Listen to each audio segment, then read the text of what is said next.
तो फ्रेंड्स, आज इस वीडियो में हम बात करेंगे कनाडा इमिग्रेशन बैकलॉग के बारे में। जैसे आप सभी को पता है कि आईआरसीसी अपना इमिग्रेशन का जो बैकलॉग है, टोटल बैकलॉग, उसका डेटा हर मंथ शेयर करती है। अभी जो डेटा रिलीज किया गया है वो है 31 जनवरी 2024 तक का। इस डेटा के बारे में बात करेंगे, बैकलॉग किस कैटेगरी में ज़्यादा हुआ है, किस कैटेगरी में कम हुआ है, क्योंकि बहुत सारे एप्लीकेंट हैं अलग अलग वीज़ा कैटेगरी में जिनके रिजल्ट नहीं आ रहे, या जिन्होंने अपनी एप्लीकेशन लॉन्च की है उनके रिजल्ट कब तक आ सकते हैं। टोटल नंबर ऑफ एप्लीकेशन अभी एम्बेसी में कितनी है, किस वीज़ा कैटेगरी में, टोटल नंबर ऑफ एप्लीकेशन में से कितने परसेंट एप्लीकेशन बैकलॉग में चल रही हैं और कितने percent application service standard time में चल रही हैं। बहुत सारे बच्चे हैं जो रिजल्ट की वेट कर रहे हैं। इस वीडियो को लास्ट तक देखिए, आपके सभी क्वेश्चंस का आंसर आपको मिल जाएगा। अगर डेटा जो अभी ये डेटा को आप अच्छे से समझेंगे तो आने वाले समय में कब तक आपके रिजल्ट आ सकते हैं, क्या आपकी एप्लीकेशन बैकलॉग में जा सकती है, जब सर्विस स्टैंडर्ड टाइम में प्रोसेस हो सकती है, हर एक चीज़ के बारे में आपको क्लैरिटी मिल जाएगी। आप सभी को इस वीडियो को शुरू करने से पहले मैं बेनती करता हूं कि आप हमारे इस यूट्यूब चैनल को सब्सक्राइब और इस वीडियो को लाइक और शेयर जरूर कर दें, ताकि हर एक बच्चे तक ये वीडियो पहुंचे, क्योंकि यूट्यूब का सिस्टम कहता है कि जब तक सब्सक्राइब ज़्यादा नहीं होंगे तो वीडियो का रीच नहीं आएगा। सबसे पहले इस वीडियो में हम डिस्कस करेंगे बैकलॉग एप्लीकेशंस के बारे में। जो एप्लीकेशंस सर्विस स्टैंडर्ड टाइम में प्रोसेस नहीं होती, यानी कि अगर प्रोसेसिंग टाइम उनका 10 वीक चल रहा है और जो एप्लीकेशन 10 वीक से ज़्यादा समय से लॉन्च हुई हैं मगर अभी तक रिजल्ट नहीं आया, उन एप्लीकेशंस को आईआरसीसी की तरफ से बैकलॉग में काउंट किया जाता है। बैकलॉग में इस समय 9.5 लाख के आसपास एप्लीकेशन है जो बैकलॉग में पड़ी हैं। एग्जैक्ट नंबर की बात करें तो 9,30,000 एप्लीकेशंस 31 जनवरी 2024 तक बैकलॉग में थी। अगर मैं इसको पिछले मंथ के साथ कंपेयर करता हूँ, 31 दिसंबर, उस मंथ में जो टोटल बैकलॉग था वो था 9,49,500। अगर मैं टोटल एप्लीकेशंस का देखूँ तो 19,500 एप्लीकेशंस कम हुई हैं इस मंथ में। उसके पीछे रीज़न क्या है उसके बारे में भी बात करेंगे। कैटेगरी वाइज इसको समझ लेते हैं। अगर सिटीजनशिप की जो total number of application launch हुई हैं जिसमें से बैकलॉग डेटा है वो सिर्फ 49,800 है, यानी कि 49,800। जो 31 दिसंबर को भी इतना ही था और 31 जनवरी को भी इतना ही था, यानी कि इसमें कोई चेंज नहीं आई, ना ही ये डेटा कम हुआ है ना ही ये ज़्यादा हुआ है। उसके बाद जो एप्लीकेशंस पीआर के लिए गई हैं एम्बेसी में वो 31 दिसंबर तक 3,08,900 थी। अभी ये थोड़ा सा इंक्रीज हुआ है, नंबर 400 एप्लीकेशन इंक्रीज हुई है, 3,09,300 एप्लीकेशन अभी एम्बेसी में बैकलॉग में हैं जो पीआर की एप्लीकेशन है, यानी कि जहां पर 400 एप्लीकेशन का नंबर है वो इंक्रीज हुआ है। उसके बाद जो टेम्परेरी रेजिडेंस की एप्लीकेशन आ जाती है जिसमें visitor visa, tourist visa, spouse open work permit, study permit, ये सारी एप्लीकेशन आ जाती है। सबसे ज़्यादा जो बैकलॉग का डेटा है इसी कैटेगरी में है।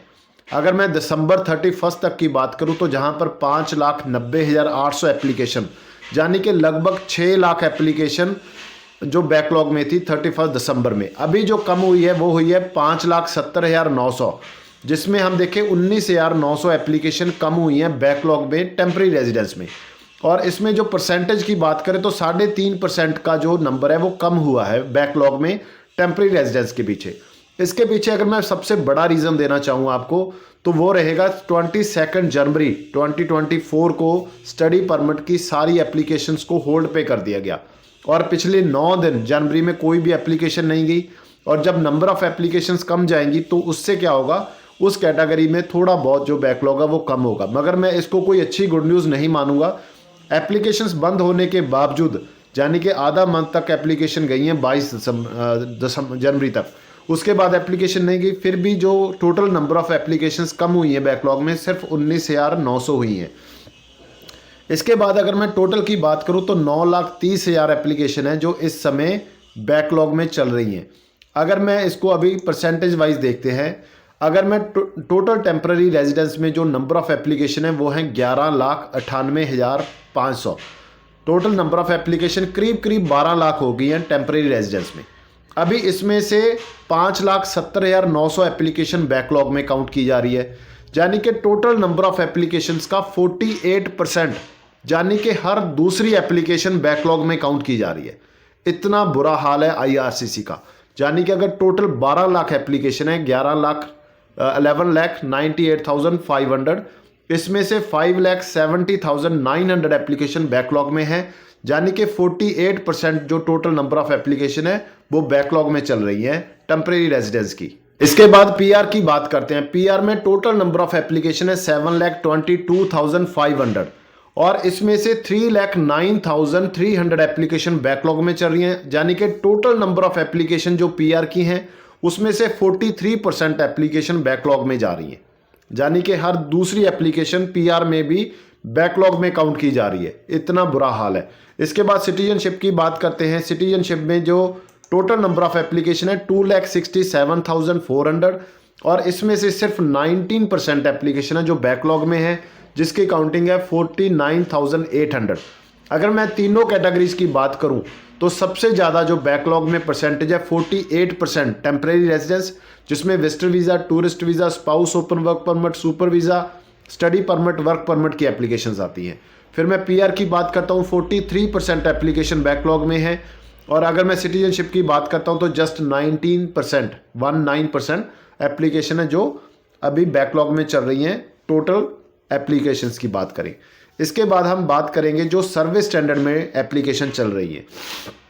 अगर मैं बात करूं सिटीजनशिप में 2,17,600 एप्लीकेशन है जो सर्विस स्टैंडर्ड में है। अभी जितना प्रोसेसिंग टाइम है सिटीजनशिप की कैटेगरी का उतने टाइम अभी तक इनको नहीं हुआ, यानी कि अभी जहां पर जो सर्विस स्टैंडर्ड टाइम में जो एप्लीकेशन चल रही है। अगर मैं पीआर की बात करूं तो 4,13,200 एप्लीकेशन है जो सर्विस स्टैंडर्ड टाइम में चल रही हैं।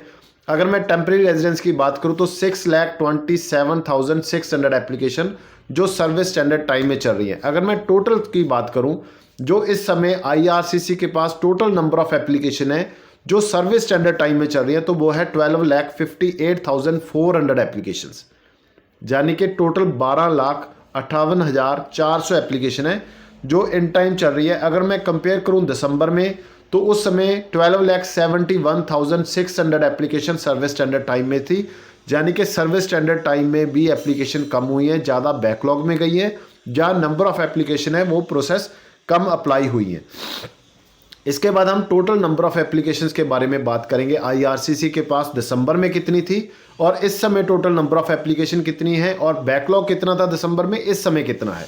अगर मैं दिसंबर की बात करता हूं तो 22,21,100 एप्लीकेशन टोटल थी आईआरसीसी के पास तीनों कैटेगरीज में।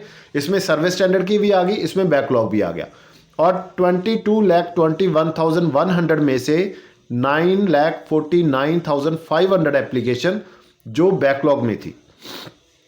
इस समय का डेटा रिलीज हुआ है 31 जनवरी का, वहां पर जो टोटल नंबर ऑफ एप्लीकेशन है वो भी कम हुई है, वो हुई है 21,88,400 और जो बैकलॉग है वो भी थोड़ा कम हुआ है 9,30,000 जो टोटल अभी बैकलॉग है। यानी कि अगर मैं टोटल की बात करूं तो कोई ज़्यादा फर्क आईआरसीसी के पास नहीं पड़ा। जनवरी में बहुत ज़्यादा जो बैकलॉग है वो कम नहीं हुआ, क्योंकि 22 जनवरी के बाद जो टेम्परेरी रेजिडेंस की एप्लीकेशन है स्टडी परमिट की, जिसमें बहुत ज़्यादा एप्लीकेशन जाती हैं, वो लॉन्च नहीं हुई, सिंगल एप्लीकेशन भी नहीं गई, जिसके कारण ये नंबर है जो थोड़ा कम हुआ है। अगर वो एप्लीकेशन जाती तो बैकलॉग इस मंथ में भी इंक्रीज हो सकता था। अभी जनवरी में अगर नहीं हुआ तो फरवरी में आने वाले दिनों में क्या रह सकता है, क्योंकि पूरा फरवरी मंथ निकल चुका है। 1 फरवरी टू 29 फरवरी तक एक सिंगल एप्लीकेशन लॉन्च नहीं हुई स्टडी परमिट की। फरवरी का जब डेटा आएगा उसमें भी हमें जो बैकलॉग है और total number of application IRCC में वो थोड़ा कम होती हुई दिखाई देंगी। इसके बाद जब ये स्टार्ट होगा तो एकदम से एप्लीकेशन जाएंगी, उस समय ये बैकलॉग ज़्यादा हो सकता है।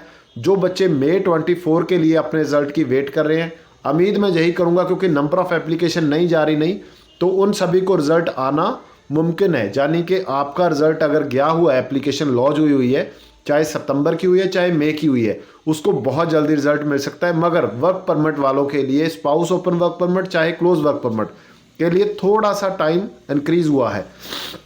जैसे आप सभी को पता है कि प्रोसेसिंग टाइम भी हर वीक आईआरसीसी पब्लिश करती है, रिलीज करती है डेटा। उसका डेटा आ चुका है, शाम को वीडियो आएगी, उसमें आप देख सकते हैं कि किस वीज़ा कैटेगरी का जो डेटा है वो इंक्रीज हुआ है, किसका जो प्रोसेसिंग टाइम है वो कम हुआ है। अभी एक गुड न्यूज़ है उसमें और एक बैड न्यूज़ है, दोनों मैं आपके साथ शेयर करूंगा। उस वीडियो को भी आप शाम को चेक कर सकते हैं कि आपकी वीज़ा कैटेगरी में इस समय क्या प्रोसेसिंग टाइम चल रहा है। उम्मीद करता हूं ये वीडियो आपको अच्छी लगी होगी। आप सभी से रिक्वेस्ट करूंगा कि इसको ज़्यादा से ज़्यादा लाइक और शेयर और हमारे इस यूट्यूब चैनल को सब्सक्राइब जरूर कर दें। Thank you so much.